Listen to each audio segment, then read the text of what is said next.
Lorenzo, sei di casa, conosci bene questo golfo, dici intanto le previsioni per domani. Beh, le previsioni sono di poco vento, speriamo non come l'anno scorso che è stata al limite del noioso.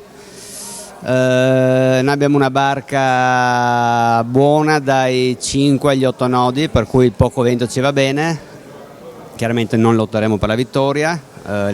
i primi due posti presumo siano già segnati, cioè abbiamo Esimit come negli ultimi anni vittorioso, secondo arriverà Ranco Vascotto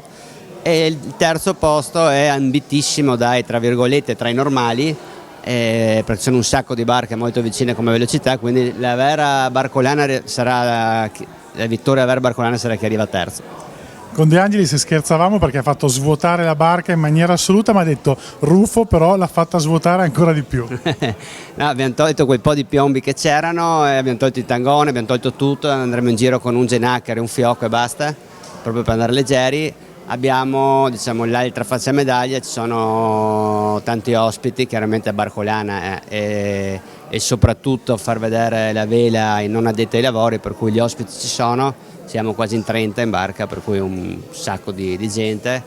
però senza di loro non saremo qui, per cui diciamo, è un piccolo freno, però più o meno ce li hanno tutti, perché realmente a parte i due che ho appena menzionato che sono qui per giocarsi a vittoria, gli altri lo fanno per promuovere la vela. Barcolana, tu sei un barcolano doc, che cosa vuol dire per te ogni anno questa festa?